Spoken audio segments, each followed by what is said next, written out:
to the honorary president, the co-presidents, the board, the organizers of this wonderful gala dinner, offer this unbelievable presentation that we're enjoying, the amazingly thoughtful decor that Joel arranged, and everybody else who made this evening so beautiful. And of course, all of you, ladies and gentlemen, who are making the atmosphere so special, so warm, and so friendly. I'm indeed very honored to be speaking to you this evening. I know some of the very illustrious predecessors who've been here on previous evenings, Rav Wein and Chief Rabbi Sachs, Zichronam Livracha.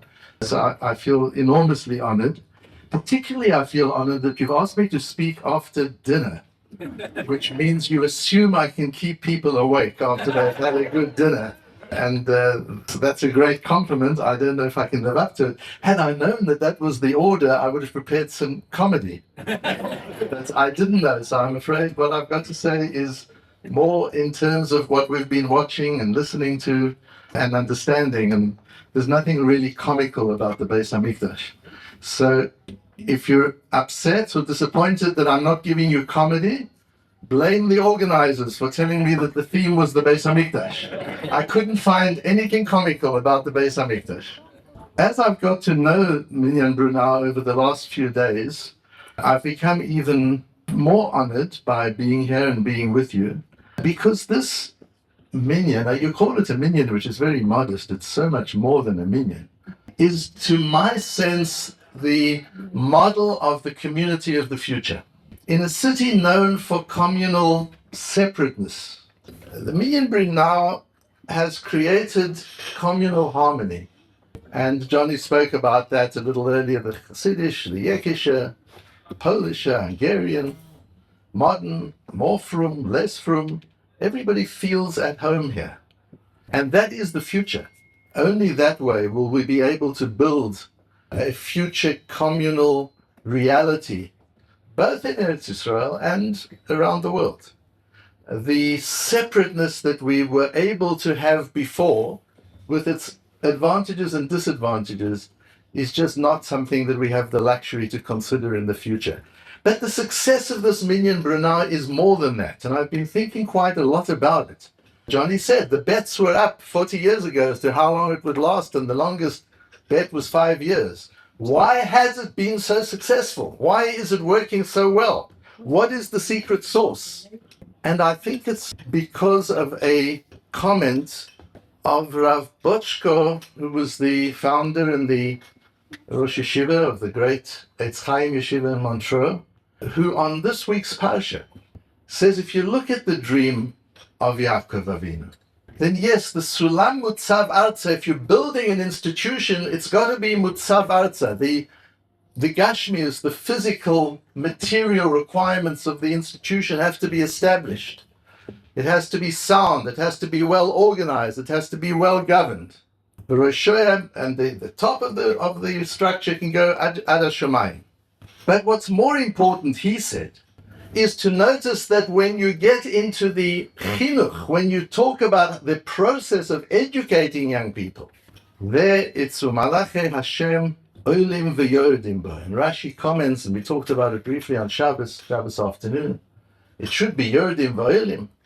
The angels are in Shemayim, they should come down first and then go up. Where are they going up from? Olim v'Yodim, the angels are going up and coming down. How does that work? And he said, because when you're educating, Olim comes before Yodim. You've got to go up to the greatest heights of spiritual accomplishment before you can introduce the compromises of secular education, which he did introduce in his yeshiva, but only during Bein HaZmanim, only during vacation time. During the Zman, during the time of learning, there was no limudei chol, there was no secular study. He used to get professors in, frum professors in, to come during the vacation time, to teach the children, to teach the young men, the broader matters of life. It had to be Olim v'Yodim. First, you've got to be uncompromisingly committed to Aliyah, to growing, to Aliyah b'Torah v'mitzvos, to climbing that ladder of spiritual development, of learning Torah, of teaching Torah, of living Torah. And only then, Yodim bo, you can come down to the level of everybody else. And this minyan, as I see it and understand it, is committed to an uncompromising level of shmiras hamitzvos, of keeping, of observance, of limud Torah, of learning, an uncompromising level of oiling. It's a Beis HaMedrash, it's a place where people grow. It's not a place where people, Johnny, it's not only a place where people come to talk. There are other things too, right? It's a place where people come to grow, they come to move upwards. And there's no compromising that. Yes, we're welcoming of everybody, but we don't welcome people by compromising standards to make them comfortable. We make them comfortable through our warmth and acceptance, not through lowering the standards. And if you can keep that, if you can keep that commitment to uncompromising standards and at the same time openness and warmth, then I'm not going to give you a bracha that you will have hatzlacha. I'm telling you, you will have hatzlacha. And you will continue to grow and to grow, because that's what the world needs. The world needs the ability to be uncompromisingly committed to truth, to emes, to Torah and mitzvahs, and at the same time, warm and welcoming to everybody, no matter what their level is. And that's something you can do. It's something you have done for 40 years. You know how to do it. And not only will you continue to do it here in Minyan Brunel, but you will teach many, many other minyanim in this city and beyond the city and beyond this country how to do just that. How to have a minyan that is mutzavarza, firmly planted on the ground. V'rosho magia hashamayim, its head is up in the skies. And Malachei Hashem, and you are the Malachei Hashem. Oilim, going higher and higher in their spiritual quest. V'yordim, but also able to come down and to engage with the world on a modern level and to engage with ordinary people who haven't had the opportunity to learn and to keep as some of us might have had. On the train to St. Moritz, because we were advised that if we want to, in the short time that we're here, get a feeling of the Alps. Not from skis, that wasn't going to happen, but from the comfort of a train looking through the window, we were advised to take a train from Kur to St. Moritz and back again, which we did, and we had a wonderful day, and the weather was gorgeous, and we were fortunate. We were able to see the Gadlus Abore, the greatness of Hashem's creation in this amazing part of the world. And I had a moment of Chalishas Hadas, I had a moment of despair. Why would any Swiss person want to go to Eretz Yisrael? And I thought to myself, looking through the window, everything is so pristine. The snow had just fallen. There wasn't a mark on the snow even. It was enormously beautiful. And everything works. And Eretz Yisrael, to say that everything's pristine, it wouldn't be true. To say that whatever you see is beautiful, it wouldn't be true. And to say that everything works would be a downright lie. And then I remembered the conversation between Turnus Rufus Rasha and Rabbi Akiva in the Tanchum and Parshas Tazria, where he's questioning Rabbi Akiva about, Rabbi Akiva sees where he's trying to go. Whose deeds are more perfect, he asks Rabbi Akiva. Who's a greater creator, Hashem or the human creator? And Rabbi Akiva knows where he's going. He's going to say, well, if Hashem created a man uncircumcised, why do you mess with his creation? Surely God creates things and people perfectly. And Rabbi Akiva doesn't say that. He says, Ma'aseh basar v'adam no'im mishal HaKadosh Baruch Hu. Human creativity is greater than God's. No other religion in the world would dare to say such a thing. But we do say that. Human creation is greater than God's creation. And you know the story. Rabbi Akiva goes on and says, Hashem created wheat. You can't eat wheat. We bake bread. It's amazing. Look what human beings can do with wheat. Hashem doesn't do that. There's so many examples of where we take nature and we perfect it. Because I realized as we were sitting in the train, gazing at these beautiful Alps, we don't serve perfection. We perfect service. And that's the difference between us and the other religions of the world. The other religions of the world serve perfection, we don't. We don't believe in perfection. We believe in perfecting service, perfecting our avodas Hashem, perfecting the way we serve God, the way we live as human beings, the way we grow as human beings. That's what we try to perfect. We don't serve perfection. We don't seek certainty in the world. We know there's no certainty. And the non-Jewish world, the whole world, not only the non-Jewish religious world, but the non-Jewish secular academic world is always in search of certainty. The scientific world is in search of certainty. And we know that search is futile. The only place where we experience certainty is in the field of emunah. You can be certain about the things you believe in. If you believe in something deeply, that you know with certainty. But what you know can never be certain. Belief can be certain, knowledge is by definition uncertain. Because whatever we know is only part of knowledge. It's not possible for us to know all of knowledge. And even if we were to know all of knowledge, what do they call the knowledge of all of knowledge today? They call it artificial intelligence. Only AI, only robots know it all. And even that, they only know what is available to be known today. They don't know what's going to be discovered tomorrow. Whatever we know is deficient. Whatever we know is insufficient. So how can we be certain about knowledge? How can science ever give us certainty about anything? Knowledge isn't certain. Your analytic mind can play tricks with you backwards and forwards. You can give arguments why yes, and you can give arguments why no. You can be there's 70 ways to be matayr and 70 ways to be matame. If you want me to argue why something is treif, I'll give you 70 reasons. If you want me to argue why that same thing is kosher, I'll give you another 70 reasons. When you're dealing with the mind, you can convince yourself of anything. There is no certainty with knowledge. There is no certainty with intellect. There's only certainty with heart.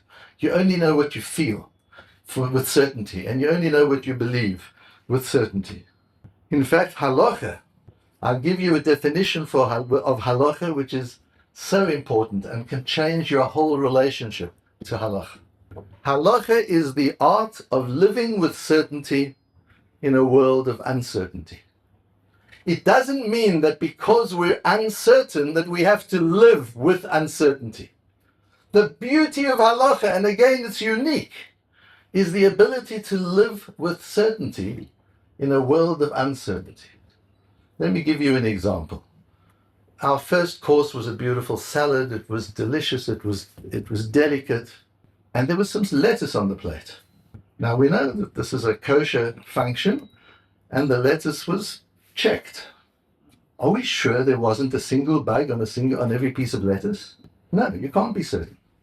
Are we certain we were allowed to eat it? Yes. Do you see the difference? We're not certain about the facts, we're certain about the halacha. We know what we can do, we don't know what the facts are.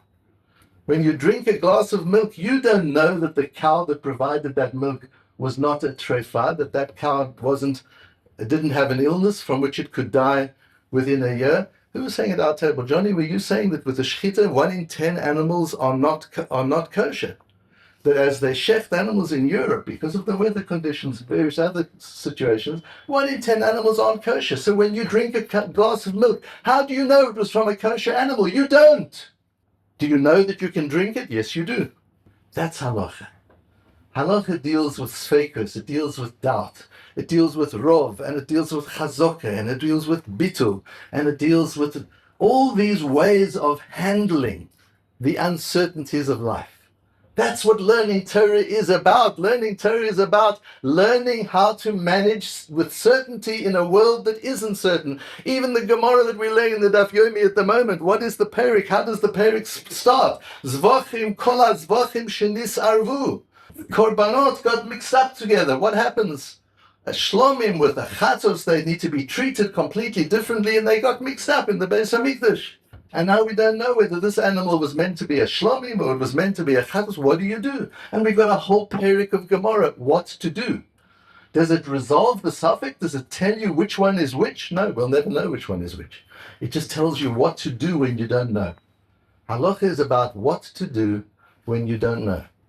And so we can live with certainty in a world of uncertainty. You see, Adam and Chava chose uncertainty.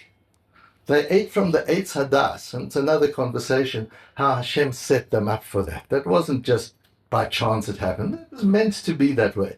We discussed on Shabbos how our mistakes are preordained. It was all set up that way. The snake just happens to be there. Chava's on her own. The snake persuades her that it's all set up, that they're going to make that decision. And the decision is, I want das, I want knowledge, which means I want uncertainty. I don't want to live only by emunah. If I live only by emunah, I'm certain. I want bechira. I want choice. I want to be able to make a mistake. I want to be able to do tshuva if I make a mistake. I want to make my own decisions. That was the decision Adam and Chava made for all of humanity. And so we have bechira. But with bechira, mistakes do come. We discussed yesterday in Shul how important mistakes are. How many great things have been discovered because of mistakes.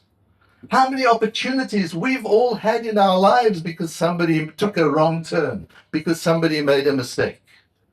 Mistakes are such an important part of life, and they lead to hate, they lead to sin. Yes, they lead to sin. Is that so terrible? It's not so terrible. Hate is not so terrible. Don't tell anybody outside here that I said that. But hate, sinning is not so terrible. It's normal. It's human. When Hashem created us, did he not know we were going to sin? Of course he knew. And he created us nevertheless. And hate leads to tshuva. And tshuva, as we discussed yesterday, is not b'di'evet. Tshuva does not mean if it should so happen that a person should sin and they do teshuvah, then there will be kapara, there will be atonement. No, as I mentioned yesterday, the Zohar says, the Torah says to Hashem, why are you setting humanity up for failure? You know they're going to sin. You know they're not going to be able to observe the Torah fully. And the Rebbeinu Shalom answers, Omalei kutshebricho. Hashem says to the Torah, Itakint tshuva ad loy borot alma. No, Torah. I created tshuva long before the world was created. What does that mean? I know they're going to sin. Of course they're going to sin. I know Adam is going to eat from the Eitz Hadas. And I know he's going to be banished from Gan Eden. And I know we're going to have thousands of years of the Bnei Yisrael doing, individuals and nationally, doing wrong things. But I've built tshuva into the system. And it goes so far, as we discussed yesterday, that the Rambam says, Adam mimokum kaparosoi nivro. This Beis HaMikdash that we're watching and learning about tonight. And we haven't yet gone into the Kodesh HaKadoshim. But that Kodesh HaKadoshim, in the Kodesh HaKadoshim, is the Even Shtia, is the rock. And it's from that rock that man was created, says the Rambam, Adam mimokum kaparosoi nivro. The human being, humankind was formed and created from the place of his atonement. I built the concept of the Beis HaMikdash before I built the concept of mankind. I made a place for atonement. And then I made human beings who can sin. Because without sin you wouldn't need atonement. But I made atonement first. It's an unbelievable idea. Atonement was there before anything. This Beis HaMikdash, the idea of the Beis HaMikdash was there before anything. And when we atone, there's the kapora that takes place. As we discussed yesterday, kapora, atonement, the idea of kaporas, of covering up, that who we are is covered by who we could be. That's what kapara is. That's what atonement is. We mess up. We do things wrong. We do chatayim, we sin. When we say to the Rebbeinu Shalom, we're so sorry. So what does Hashem say? Okay, I'll forgive you. What happens the next day? Slach lonu avinu ki chaton. And the next day, slach lonu avinu ki chaton. Every single day we come back. Doesn't Hashem say at some point, enough already?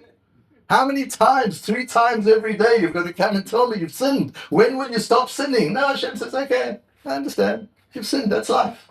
It's okay. How is it okay? What is Hashem thinking? Hashem says, I don't see you as you are. I see you for who you could be. I know your potential, as we said on Friday night. Every one of us is born with all the potential we need to face our lives. We're born with all the potential we need to meet every challenge we're going to face.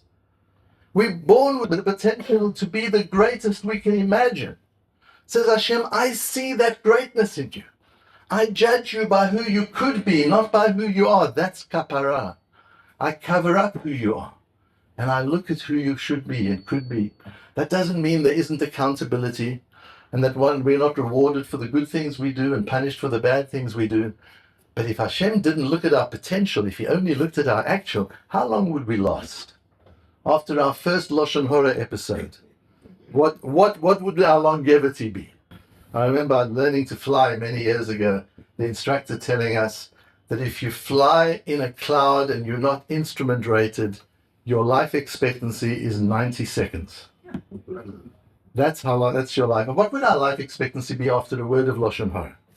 0. We'd be wiped off the face of the earth. We know how serious Lashon Hora is, but Hashem doesn't. He lets us carry on. And he gives us the chance to come back and say, Slach lana, Slach lana, over and over again. Because that's life. And Hashem sees who we could be. We don't see who we could be. We get depressed and miserable and lacking in self-confidence because we don't see who we could be. But Hashem sees who we could be. And he understands that there's no perfection. He understands that after Adam and Chava made the decision they did, there's not going to be perfection. There's not going to be absolute certainty and clarity because we don't serve perfection. We perfect service. We try again and again and again to do things better, And we take a step forward and we take a step backwards, and we take 2 steps forwards and we take 1 step backwards.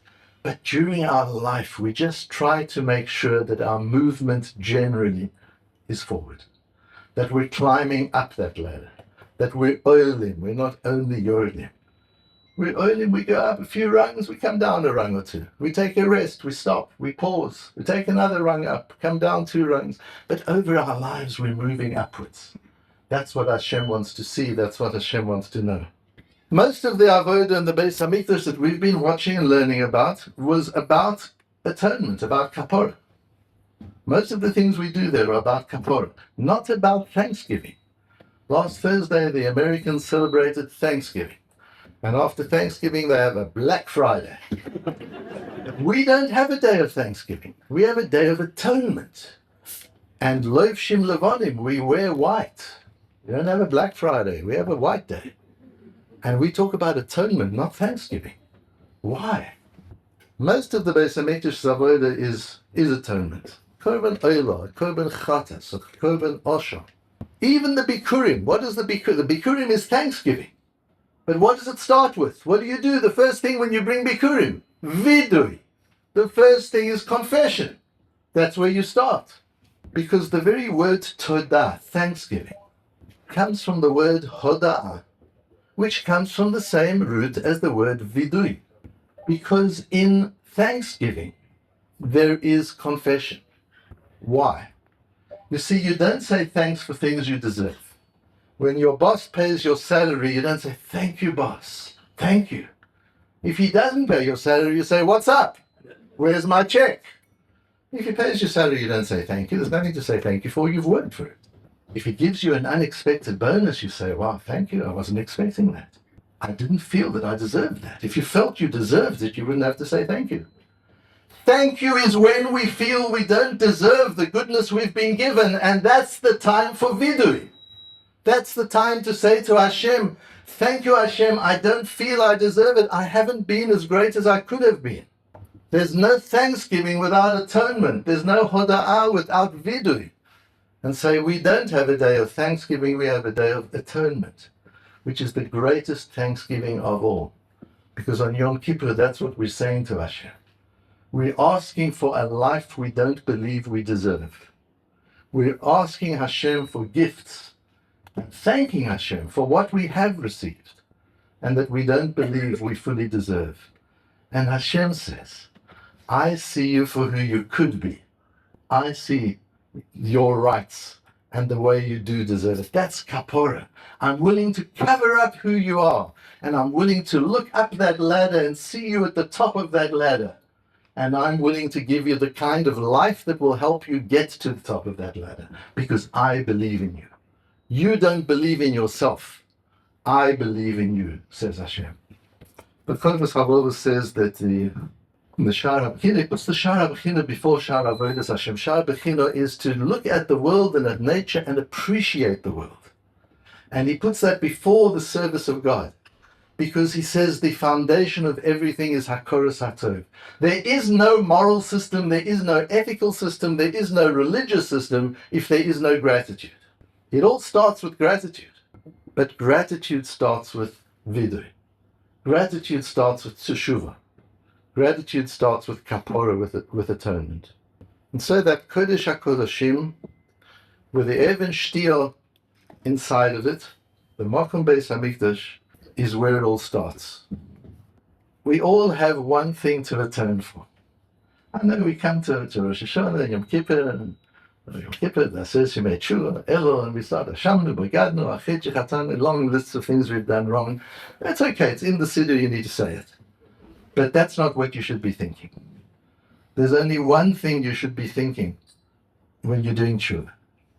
And that's the famous comment of Reb Zusha, who was a talmid of the Maggid Mizrich.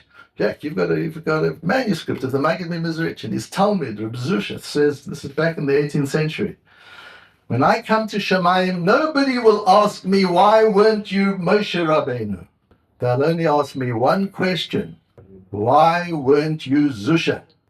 That's the only thing we're accountable for. Why am I not the way Hashem sees my potential? Why am I not at the top of my own ladder, not your ladder, not the Rambam's ladder, not Moshe Rabbeinu's ladder, not the Vilna Gaon's ladder? Why am I not at the top of my ladder? Hashem believes I can be there. And Hashem, when I was born, put inside me all the kochos, all the potential I need to get there. And I'm not there yet. That's the only thing all of us, each of us, has to do teshuvah for. What does this potential mean, this koach mean? Koach means the potential, we talked on Friday night. Koach means strength and koach means potential. And the overlap, the interface between these ideas of strength and potential is to be able to have impact way beyond where you are. If your impact is limited to where you think you are or where you are in fact, then you're selling yourself short. Each of us has the capacity to have impact much further than that.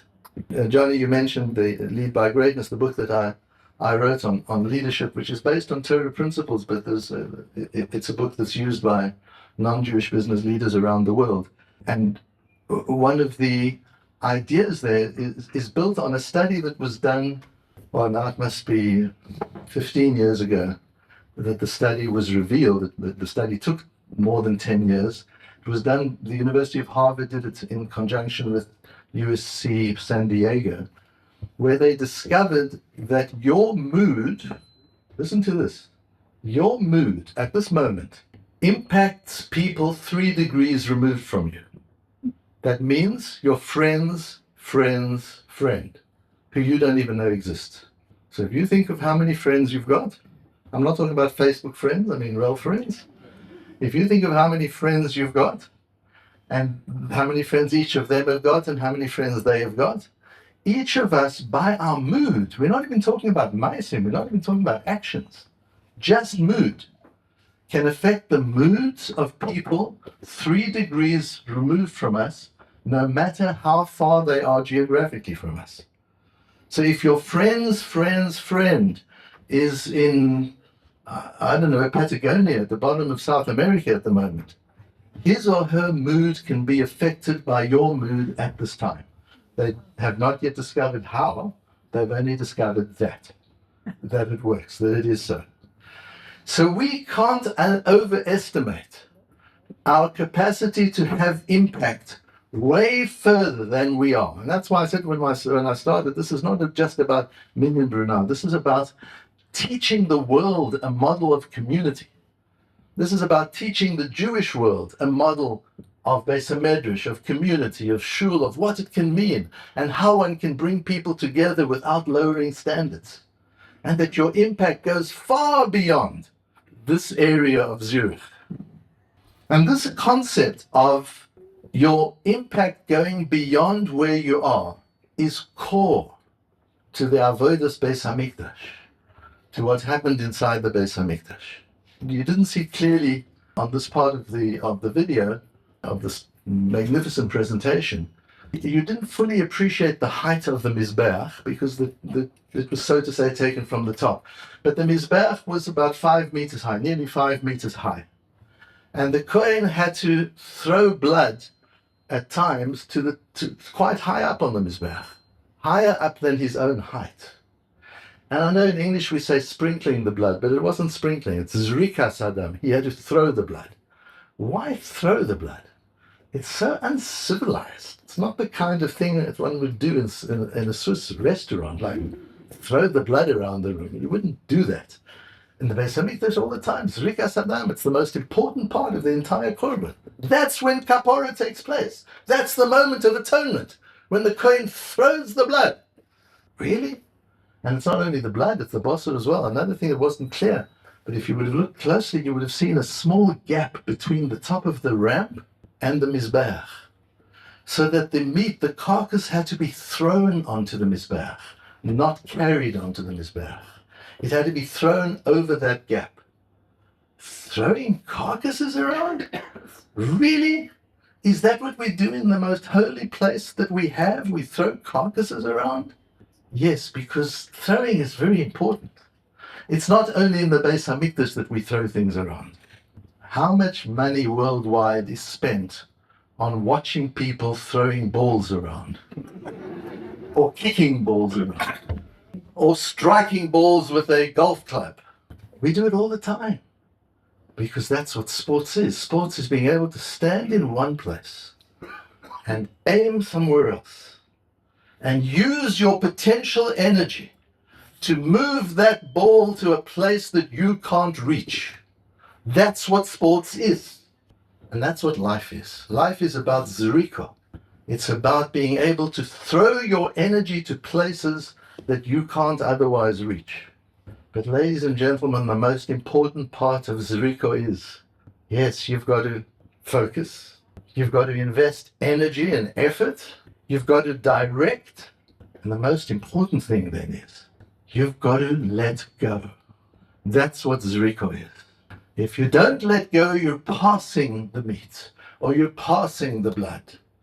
When we're sitting at these beautiful tables, we might say to somebody sitting further down the table, could you pass the bread to me? Could you pass the salt? We don't say, can you throw it to me? We wouldn't do that, but in the Beis HaMikdash we throw it, because we want you to remember how powerful it is to be able to throw your energy. And that chet is when you don't throw your energy. Chet is when you only pass. I'll only go as far as my arm can reach. Beyond that is not my business. I can't impact anybody outside of my reach. Really? Have you never played a sport? Do you not know what it is to kick a ball or to strike a golf ball and have it go so far and so accurately? If you can do that with a ball, why can't you do that with your mind? Why can't you do that with your words? Why can't you inspire somebody who's far away? That's what you're thinking of when you're throwing the blood, or when you know that the Kohen is throwing the blood on your behalf, or throwing the carcass onto the Mizbeach. This idea of letting go is something we need to know. In the way we raise our children, you've got to empower them. And empowering means there comes a point where you've got to let them go. And it's with our talmidim, if we have students. It's with our employees, with our colleagues at work. Empower people. Focus them. Put them in the right direction. Invest energy in them. And then kick them off and stand back. And then we will have so much more power than we have within ourselves. What a team of people can accomplish if the leader of the team is able to stand back. What a family can accomplish if the head of the family knows how and when to stand back, when to let go. And the same is when it comes to teshuvah. Sometimes we make mistakes. We do teshuvah. We want kapora.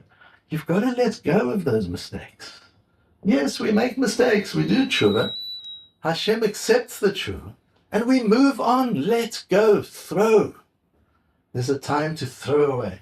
It's interesting, on Rosh Hashanah we call it that little exercise tashlich, don't we? Throw it away. Throw it. Don't put it down somewhere. Just throw it away. Because we have the power to do that.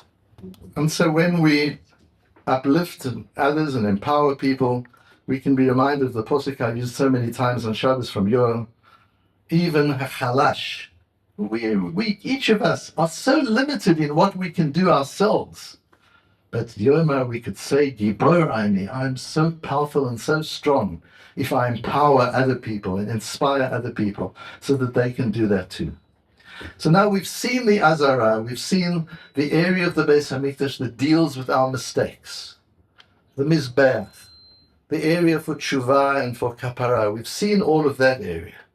We've seen the area where we do Zrika, where we do the throwing of the blood, where we're doing the throwing of the carcass. The Azara is where we deal with our flawed pasts. And then, only once a year, on Yom Kippur, one man, the Kohen Gadol, goes where there is certainty. He goes where there is truth. He goes where there is perfection. It's a place nobody else is even allowed to go to. Because in our lives, it's just not about serving perfection. It's about perfecting service. And once a year, the Kohen Gadol steps forward and moves into that space. And even that space is then clouded with the smoke of the Ketores, so that there isn't even clarity there. Yes, there's perfection and certainty and clarity, but even there, the Kohen Gadol has to see it through a mist. He doesn't see it with absolute clarity. So with that understanding, let's enjoy the last pieces of this wonderful presentation and see what lies behind that curtain in the Kodshei HaKadoshim, which we will never see ourselves, even after the Beis HaMikdash is rebuilt. Thank you, ladies and gentlemen.